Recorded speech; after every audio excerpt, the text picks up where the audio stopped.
Notice the background. Look at everything. Because, just give me a second. Because if you play Ragnarok, this storyline actually fits, okay? Because sometimes you would go to the other world as Atreus, okay? When you're in Atreus boots, you're gonna go to this kind of world, okay? And what you'll see in a few seconds, or something like that, just bear with me. So, as you just saw, she goes up to, she dies, and then she becomes a soul in a different area. And this is where she begins. In when I saw this, I was thinking, we've been here before. We were here in Atreus' world. But the difference is, Freya is dead. And this is not the first time that storyline even happened. Okay? Because Kratos in God of War 3, he died. And then went through the same kind of style dream state, if you will. I don't know if that makes sense, but he died. He went through the darkness of his soul, and he got his powers back. And then when he come back to Earth, he got all the rage, all the inspiration, all this, everything. So, this is not the first time somebody died and come back to life as a different person, or the same person, or something. But the difference between Kratos and Freya here, Freya was burned into ashes, but Freya goes to the other side and then becomes something else. You're gonna see in a few seconds. Just bear with me, because this makes sense. A lot of people are watching this footage and had no idea what's going on. But if you played Ragnarok, it makes sense. And a lot of people don't like women-led characters.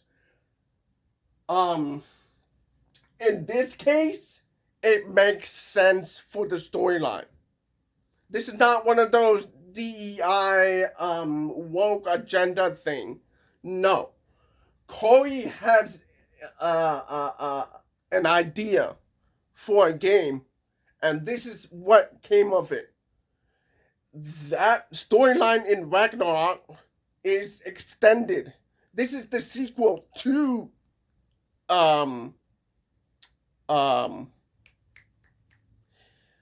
to Ragnarok. It's a side quest and a sequel, because this storyline is gonna branch into Atreus at some point, because this is also Atreus' world. Go play Ragnarok right now to understand what this is, because you actually go to a world similar to their background here. Hello. So what you just saw is a clip from the State of Play, okay? So it is amazing to me that the backlash against Laufey is so anti this, anti that, okay? I get it, guys. I get it. I get it. I understand it. Okay? There is this anti DEI, anti woman, girl boss, whatever. I get that. But in this case, I don't think this is the case where you go anti God of War, you go anti woke on a game. This is the time where you support a game. This one is where I would encourage everybody to get behind this game. You had no problems buying Stellar Blade. You had no problem buying Horizon Zero Dawn, which is a woman-led game in a Sony game. Okay? Stellar Blade has a woman as lead.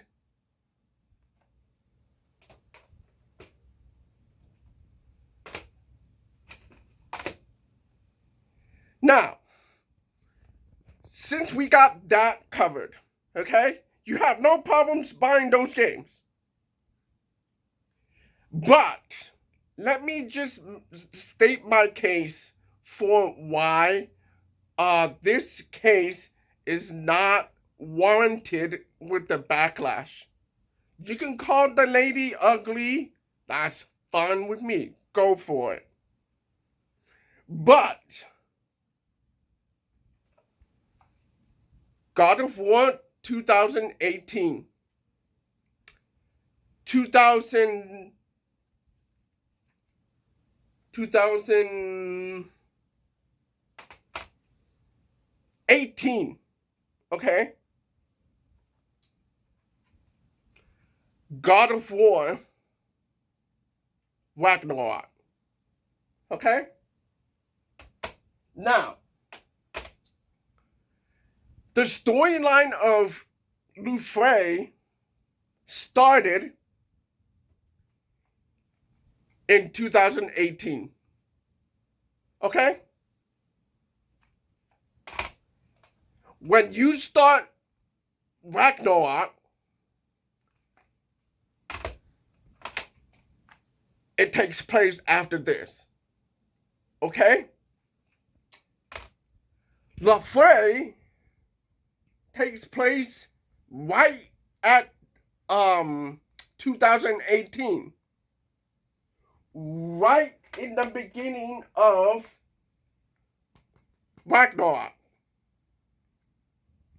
So, for all of you who've been complaining about girl boss Laufey, that's who you're complaining about. Okay? Good game? Good game. So why is this a problem now?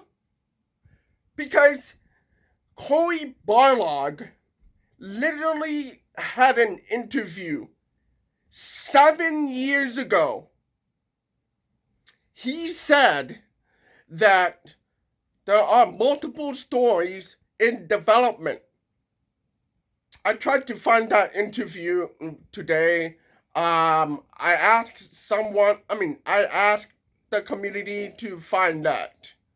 And I'll clip this as a clip for Twitter, whatever. But I asked you guys to go find that clip and put it somewhere. He said in that interview that there are multiple stories that he will look at to flesh out the story of these two. Okay? So, today's backlash against Laufey makes 0 sense because nobody understands what's going on. Nobody understands why Laufey was built. No, guys. If you play 2018 God of War, you're gonna see a little bit of a hint at the end of the game.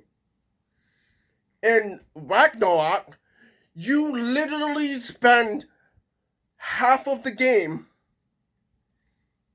trying to understand Laufey's storyline. Because Atreus, you go to one of the spots in the trailer. I'm gonna link the State of Play live stream down there in the description. Go watch it by yourself. But let me tell you something. That background, that stage, is literally a place that you go to in Atreus, as Atreus, in Ragnarok. It's literally one of the spots. Okay? So I don't want to hear, oh, this game is rogue. Oh, no. No, this is not the time to do that. Here's the thing. The reason why there's a lot of anti-woke rhetoric, I'll tell you why. When you take, and Smash did a video about this, he literally explains without explaining it to you. He said in that video, okay, Rayman, for example, Rayman, there's a character on one side, normal character from Rayman Legends, right? But they switched that character to make him toothless,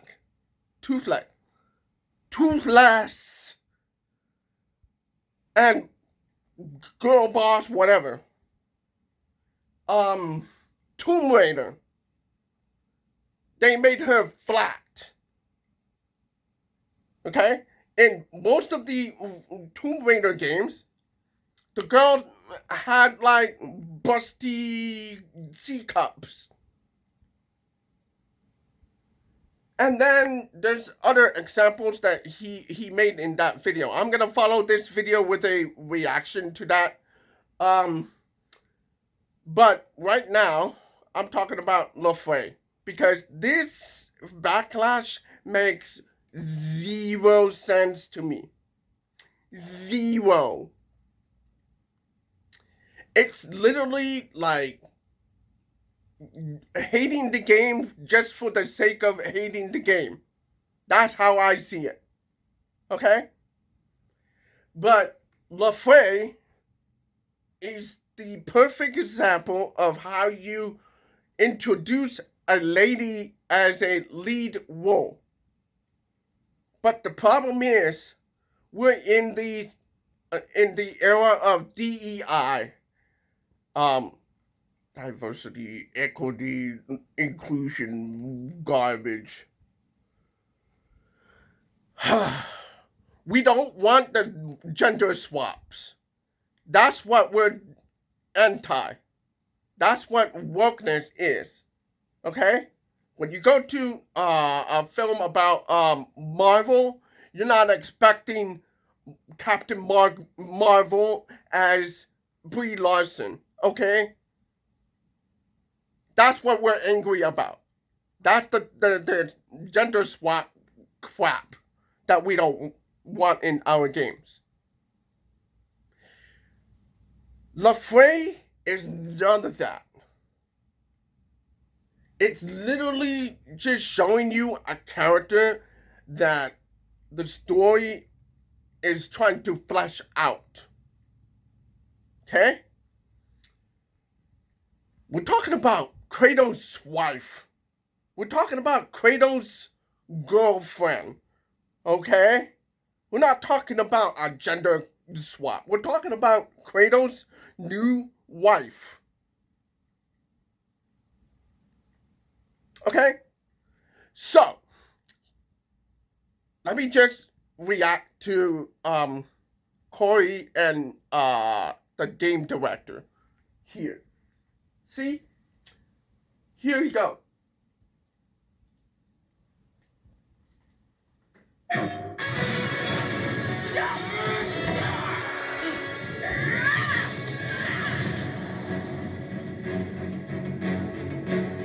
Hello everybody, my name is Corey Barlock. I am the head of creative here at Santa Monica Studio, and I am excited to be coming here to talk to you a little bit about the God of War franchise as we're expanding out.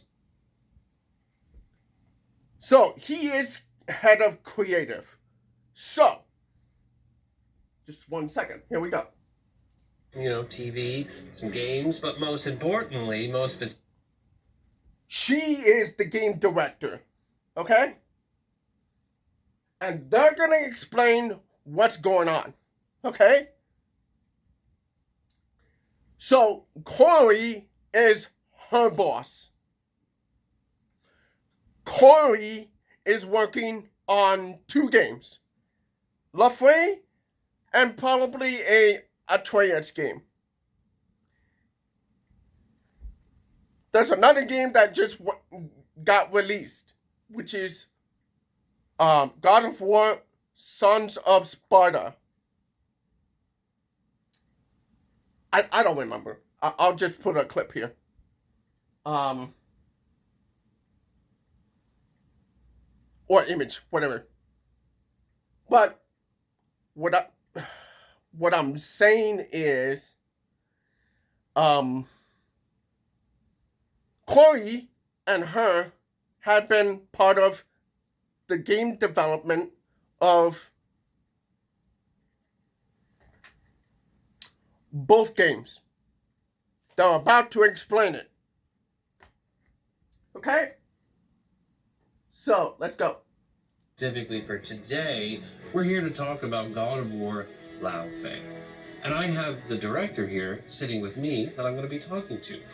Ariel Lawrence is somebody who I've worked with for 23 years. See, she's laughing because that, my God, is a long time. And obviously we've done different things throughout all of that, but we're going to get to know Ariel just a little bit in this sit down and talk a little bit about our past and what the game is that we're making here. Ariel Lawrence, yes, how are you today? Excited to be here. Excited to be here. That's good. That's a good answer. That's a good answer. Look, so when did you start working at Santa Monica? When was it? I started working at Santa Monica in August of 2003. And I was right out of film school. I got hired to cut 2003. Okay? trailers and videos. And I cut the TGS trailer for the first God of War. And then I wanted to do more than wait tables, so I asked if there was anything else I could do around here. And I ended up working in production. And I worked on God of War 1, 2, 3, Ascension, and I was 2 years on 2018 before I took my little walkabout in the world, and then I couldn't get...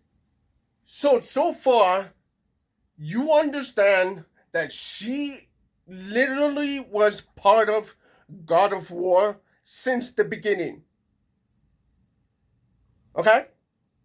2003, before all this gender swap, woke ideology, all this non-binary whatever. She's before all that. So there is no DEI here. Okay, there is none. None. She's been part of the game for long time. So I don't want to hear that right now. enough of this place. I came back home. That's quite an amazing journey. You have deep roots with the God of War world. Cutting the trailer for TGS, that was like the first sort of thing that I worked on, I think, when I got here as well. So that was back in the day when Kratos had... The reason why I have captions here, and I left it on, is because I want you guys to see what they said. Because they said this. I didn't say this. They said this.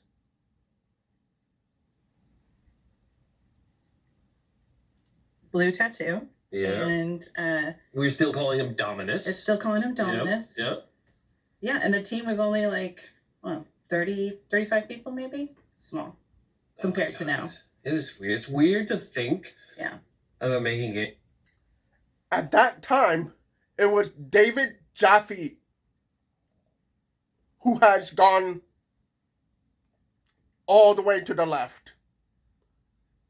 All the way to the DEI route. And that convergence of ideology between the game industry and game developers like David Jaffe is what caused half of what we have now. Okay? It's not this guy. This guy is just working on these two games.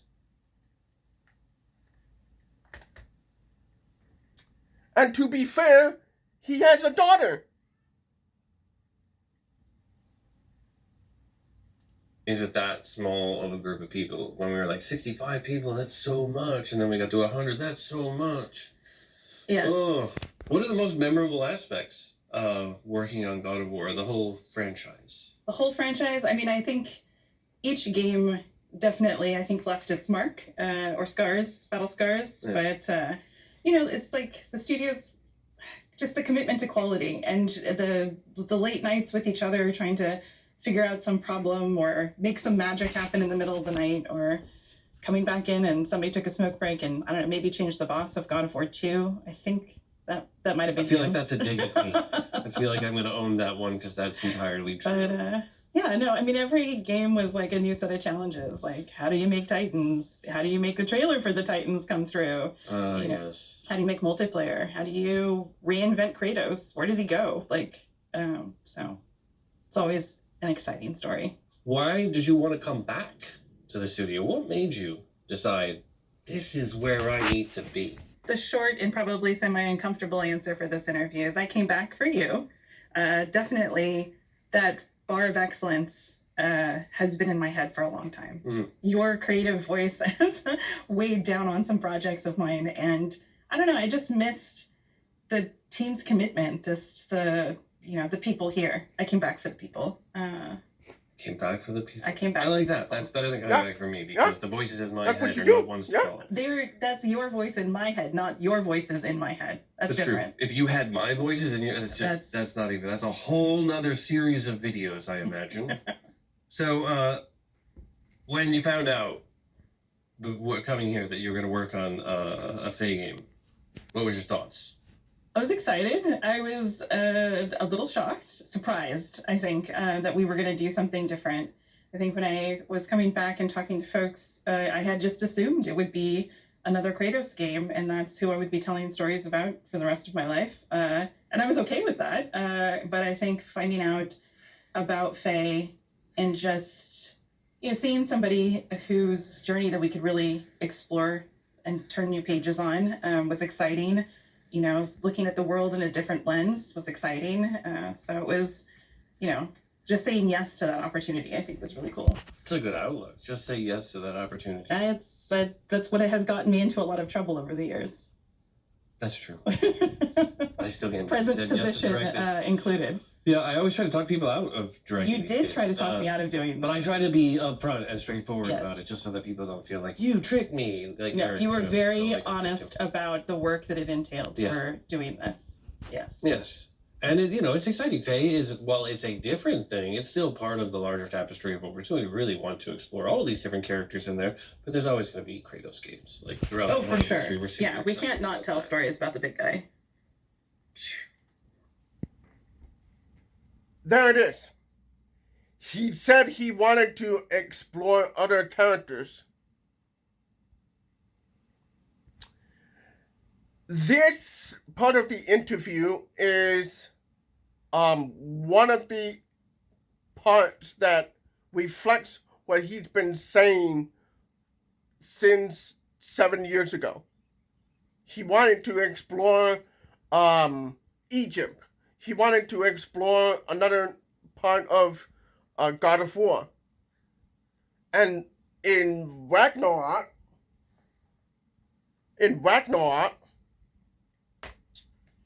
you understood some parts of the game is missing, and you want to explore that part of the game.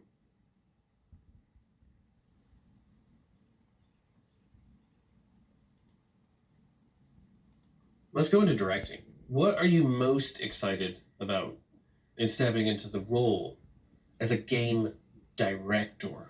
It's like a fine line between excitement and being terrified. I think I'm on the edge of excitement most of the time, but I think being able to be curious about everything on the game. Previously, I had done a lot of work on story and cinematics and in different pipelines for the game, but this really got me able to be nosy and ask questions and really get people to look at things differently from a lot of different perspectives. And to just, have an opportunity to kind of like find myself in Faye's story was exciting. But yeah, then I think just, captaining this ship with all of these humans making this game together is a lot, but it's very exciting. I want to go back to something you said, finding yourself. Talk about what part of you you're putting into the game. I mean, I think, we've always come at stories from Santa Monica with, characters at their heart, right? And finding ourselves, even in Kratos, everybody's had a point in their time when they've made some decisions that maybe they wish they hadn't and really thought things through again. But I think for Faye, that was that question of, who is she? Who was this person that everybody idolized and, just stood in awe of, and to really think about all the facets that make up that person, right? She's, a loving wife and mother, but she's also a warrior. She's a guardian of her people. She's a rebellion leader. She's all of these things. And to be able to have an opportunity to just explore that person with the detail and the love that Santa Monica brings is just, very touching, very exciting. What's the hardest part for you stepping into the role as a director? Is there any sort of individual parts where it's like that you feel great about overcoming? I think that's probably the more specific question. Is there's hard parts, but we always sort of push through and we get to that other side. What's any hard parts you can think of that? I mean, I think the hard parts there are definitely some places where I feel, comfortable, like story is a comforting place for me, but there are some places that are new in a way that having to be familiar with that depth, there's engineering things and design issues and all sorts of things, and everybody has a question and they all need their answers immediately, and trying to kind of keep the potluck that we have going and becoming still digestible at the end of the meal, like that's been very difficult sometimes, of just trying to get everything they need to be as creative as possible, and then keep a handle on making sure that it still tells a singular story of Faye. I think that's been it's been a learning and growing experience as time has gone on. And there's always voices from the top and there's always voices from the bottom. Everybody has an opinion, which is one of the things I love about Santa Monica. And it's trying to figure out how to temper those to make sure that we're being truthful to who Faye is and what her journey is on that. So you kind of dove into aspects of design and engineering and got more educated on that. Yeah, I think that's the fun part. I mean, that's the wonderful part about making games, is that it's not just one person, it's hundreds of people now to make it together. And, that's, there are places and things that every day is different. Every day is, 80 different meetings about different topics and, play testers and build times and, design questions and art questions and narrative questions and, working with actors, and it's exciting. So I don't know, it keeps me busy. Never a dull moment. Exciting, overwhelming, but fantastic. And you are doing an amazing job at it. I appreciate it. Falling into the crazy fray quite well. So for the folks at home who haven't seen the announce that we've done, why don't you do a little Recap, tell us what that's all about. Well, the game reveal that we just showed, hopefully everybody's gotten a chance to see it. If not, maybe they'll take a chance right now. But we start with Faye's dead. We wanted to start exactly. We wanted to start exactly where the players were, which is, in God of War 2018. Her death was the impetus for Kratos and Atreus' journey together and their growth together and going on to Ragnarok. We debated whether or not to tell a story before that. And what we really wanted to do was just pick up exactly where the player was, which is Faye's dead, and she finds herself in the afterlife of the gods. And there she discovers some things that make her question whether or not Kratos and Atreus are safe. And she's determined to find a way back to help them. What do you want the audience to feel? I'd like the audience to watch the game reveal and be like, this is amazing. I can't wait to play this. I can't wait to be in Faye's boots kicking ass. That's what I want the players to. However, this is met with controversy. I'm in her shoes. In that position. I'm excited to play the new game. But the problem is, there's anti-this, anti-DI, anti-woke, so everything has to be anti-girl boss, everything has to be anti-woke, everything has to be anti-DEI. No, guys. This is not one of them. This is one of those games that should have gotten more fanfare. But y'all confusing game developers right now. That's what you're doing. This kind of feedback is confusing game developers. Okay? And it's not good. So then new projects don't get greenlit. That means when they develop the next game, they're going to be scared of doing this and this and this. Again, you had no problem buying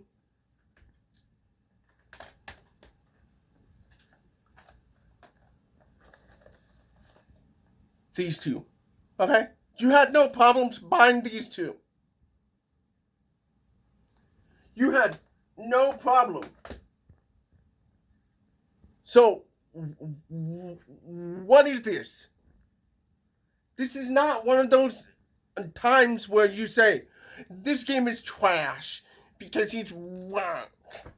No, this is one of those times where you are receptive.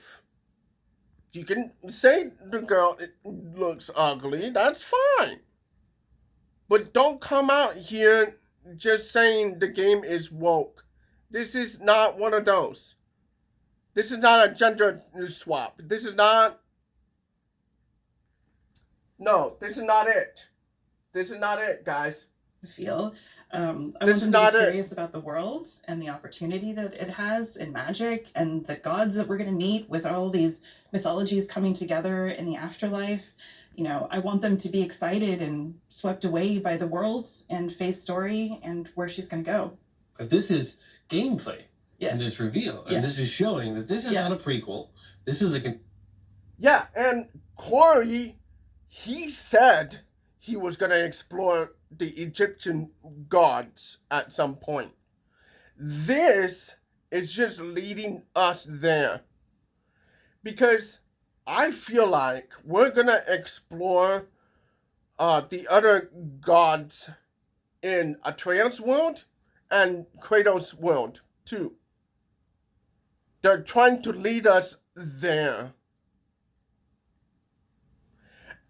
As a matter of fact, my curiosity with the statues Who are those two statues? Who's the main big boss in Laufey? Who are we gonna meet in Laufey? I'm curious. But here's the problem. You're confusing game developers right now.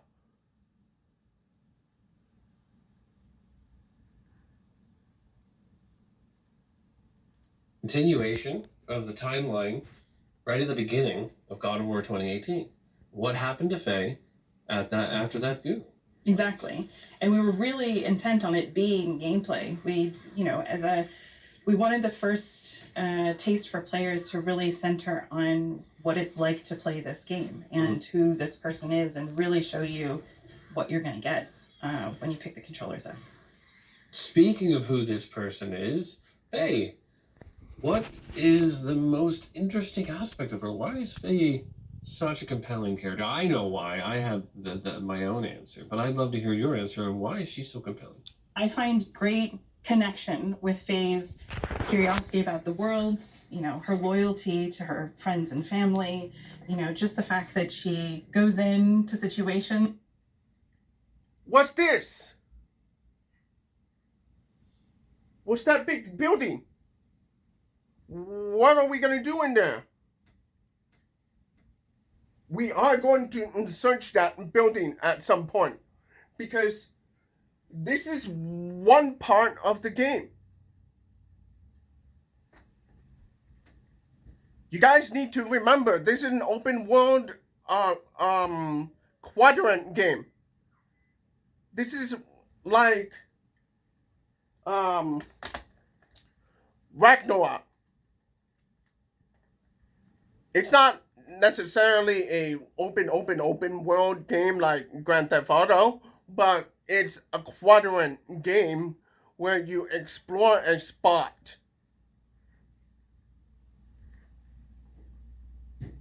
That she's kind of unprepared for and kicks ass anyway. And I think that, she's a little bit more improvisational than maybe Kratos might be. And she's not afraid to kind of be honest and show her kind of true self and emotions on things. And I think, for Kratos, we love him dearly, but I think sometimes he's a little closed off, and he's learning to open up a little bit more. So I think with Faye, he's working on it. But I think with Faye, we got to be let in a little bit more. Where is this all taking place? Like we're talking about that Faye, she died. Right? She died at the end, beginning of 2018, and now we're kind of moving into this game and going on the train. Where is this? So Faye finds herself in the afterlife of the gods. So this is the birthplace and the ending point to which all magic returns. All magic. And so the amazing thing about that is twofold, right? We get all sorts of magic, a highly heightened magical world to play in. But we also get the return and the discovery of a lot of different mythologies coming together, and what happens when those mythologies kind of meet up, and being able to kind of encompass and throw our arms around different mythologies has been very exciting. Just getting to know different people and different people's stories. So the afterlife of the gods is kind of this transcendent place above kind of the mortal world and the afterlife of humans, and then the sort of underworld of humans. It exists sort of above all of that. Yeah, I mean, I think in Ragnarok, Odin really was kind of taken by that question. What happens to us when we die? We know what happens to the mortals when they die, but what happens? We kind of explored this question in God of War 3 and 2018, because we literally destroyed. Let me put it another way. You remember how Olympus was destroyed? There was a lot of souls wandering about. And even going back to God of War 2, Hades pulled a soul out of a giant. So where do they go? In fact, as soon as you killed Hades, all those souls went away. Because he has thousands and thousands and thousands of souls in there. So you as Kratos in God of War 3, you killed him and you stole his soul in addition to the other souls. And then those souls were running all around the world in Olympus. So what happens after that? Okay?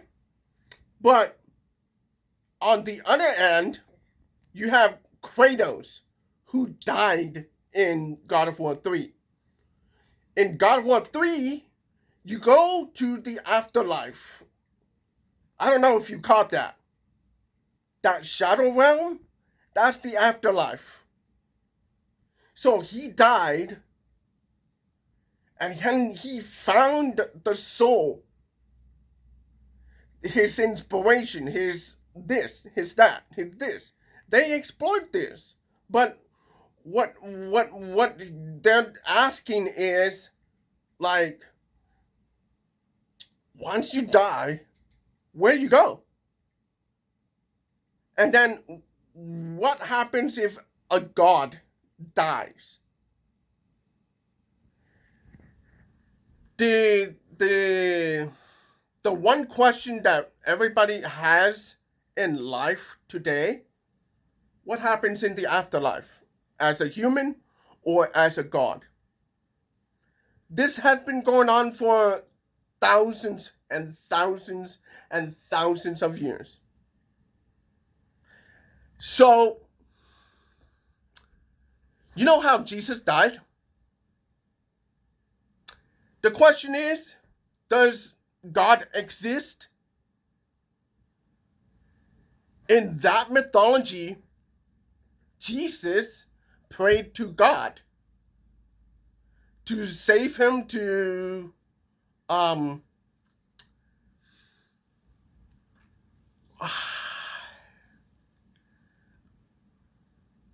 to save the others, so that the regime would go away. So in one of the stories,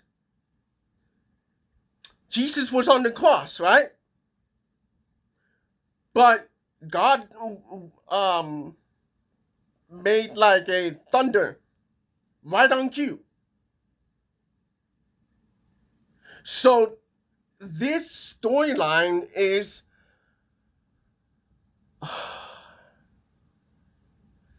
it is a discussion. It is a discussion that we've been having since life started. Where do we come from? How do we die? Where do we go? Does God exist? Where does the gods go? Do they go to hell? Do they go to heaven? Do they go this? Do they go there? Is there like a interdimensional rift? Thousands of questions. This storyline right here, perfect for that. Perfect. But the problem is we are having this backlash against the woke agenda. And this is the wrong time to do it. In my opinion, this is the wrong time to even release Laufey. I would not delay the game, Sony. No. That's not what I'm saying. What I'm saying is this is the wrong time to release a game like this. Because this comes from a genuine place of interest. I want to make a game like this. And she's saying it. And Corey, many times, he's been saying it. He wants to make a game like this. but it requires a woman's direction to make it legitimate. So this is legitimate.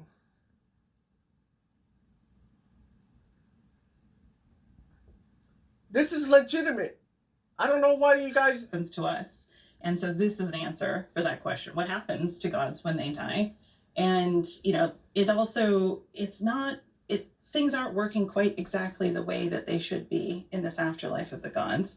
And magic isn't flowing exactly the way that it should be.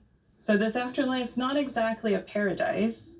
It's a little bit more of a prison. It's got a little bit cattywampus. A little bit. And the folks who are in charge there, who you'll meet in the reveal video, Sekhmet and Baxi, they've taken over things. And as two respective gods of war, they have a certain way of doing things. It's a little bit more violent.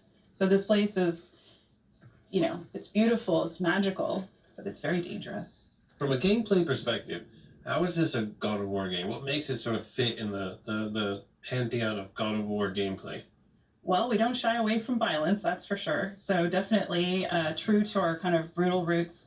But I think more than that, you know, we're focused on Faye and telling her story. And in fact, there was a leak recently that most of the people that were working on God of War, and I'm talking about the first 3 games, those developers, some of them were ladies. So this is one of them. So those ladies, including Elena Pierce, okay? We'll get to her. And I did a reaction at one point on this channel. She and the other ladies, they said they wanted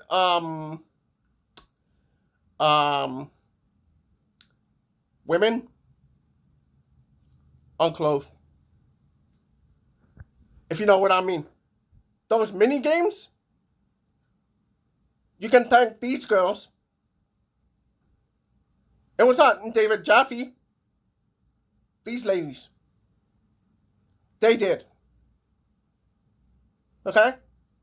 It was them.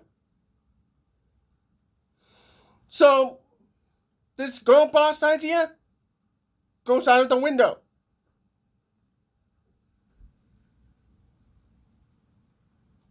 And just really exploring the world through her eyes, you know, that journey of her character and how she comes across this world.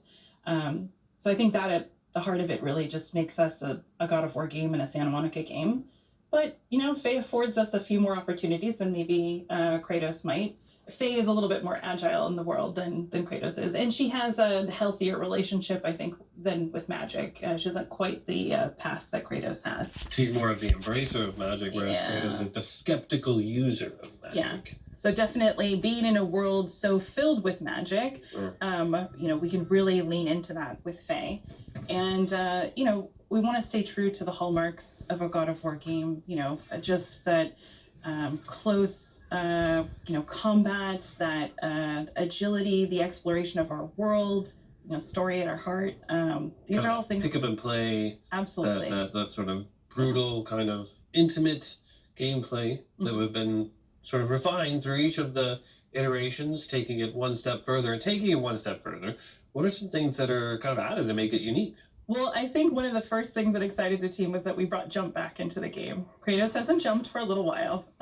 So I think that we looked through all of our God of War games from the Greek era, the Norse era, and really we got to kind of pick up each element and think about, does this help us tell Laufey's story? You know, she is always thinking on her feet and, you know, throwing herself into like kind of the next battle and really trying to like work her way through the world. And so leaning into that, we were able to borrow some of those elements from the Greek era, just, you know, the movement, the fluidity in there, but then also couple that with the Norse era, you know, like the way that we approach the world, you know, our close ties with character, you know, Faye's relationship with her companions, like all of these things kind of led us to this new version that is uniquely Faye.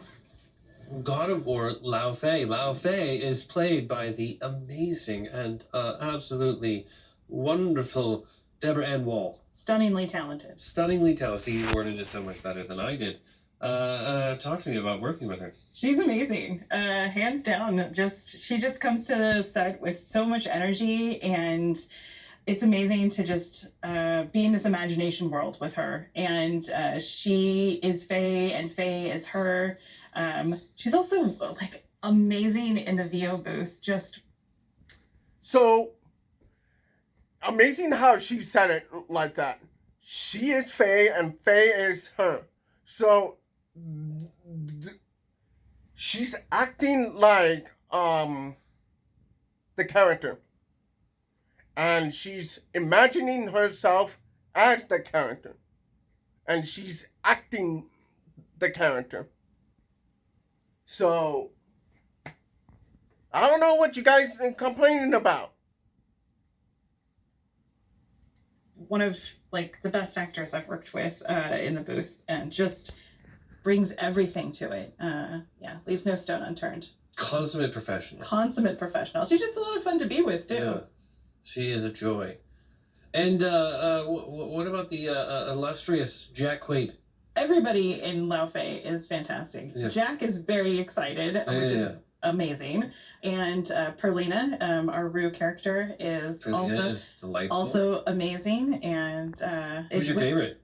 I can't pick favorites. You got to pick a favorite. I can't pick favorites on camera. They'll come for me. You have to pick I still have to finish this game. I can't pick favorites. They're having fun here. They're just until after I've heard that one the game, but you got to pick a favorite. If you had to pick a favorite, gun to your head. You're my favorite. That's the correct answer. Thank you. You've been watching Dev Talk, and I am her favorite. That's right. Yeah, I don't know who I would pick.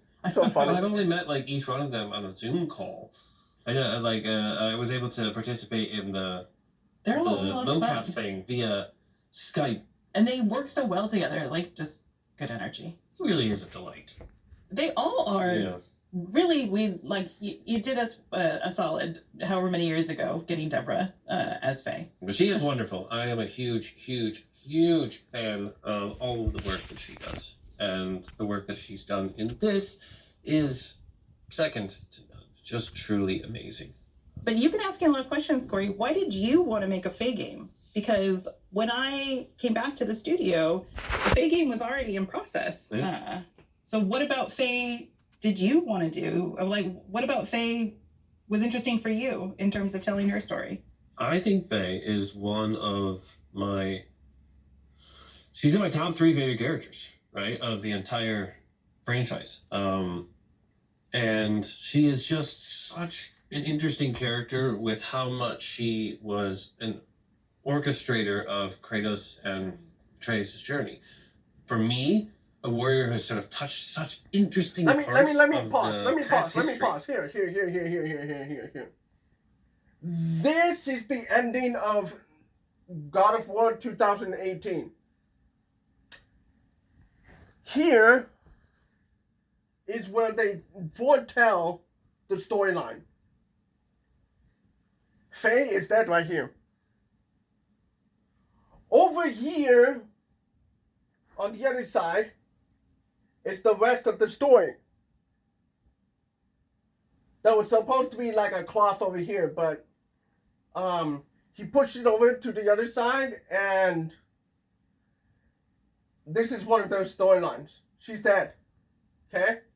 So they burned her alive. I mean, not alive, but like her ashes. And then she goes to what I think is the afterlife. Because they're pointing to a spear. So Kratos walks over and moves the cloth and covers it up for him. Because Kratos does not want him to know what's going on. Because he literally cried that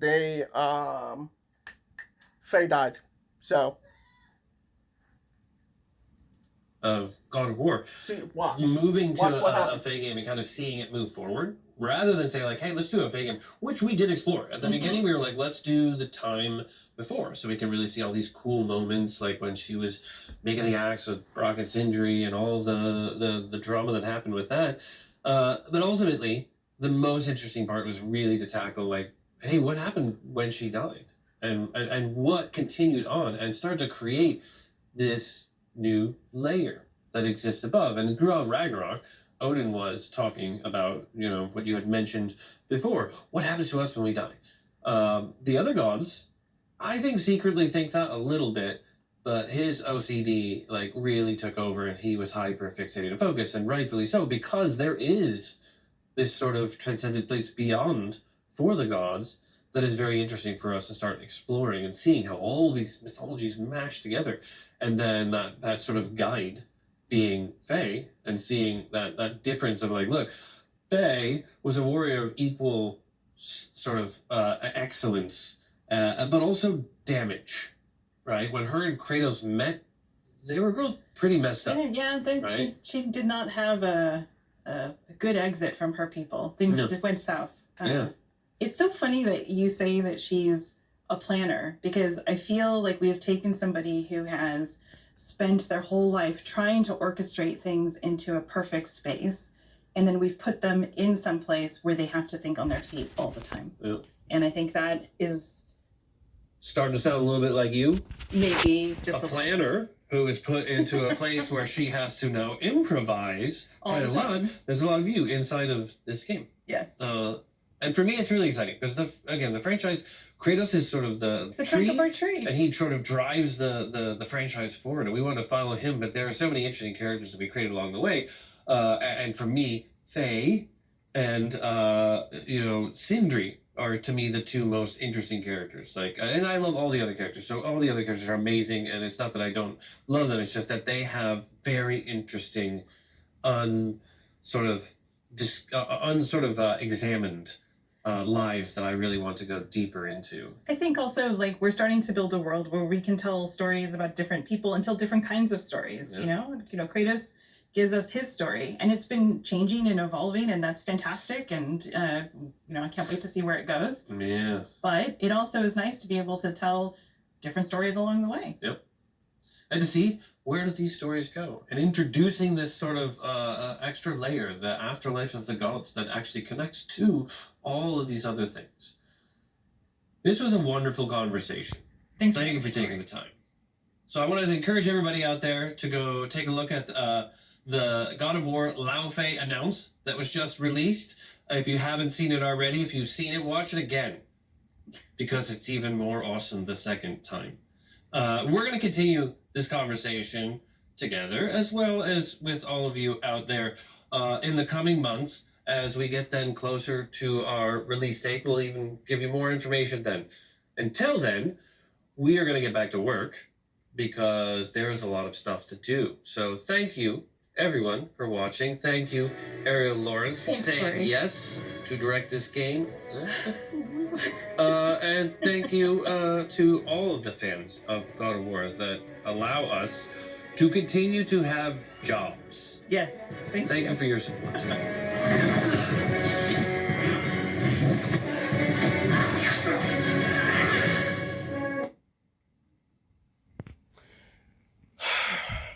Like I've been saying this whole video, this whole controversy is wrong. This is the wrong direction to go.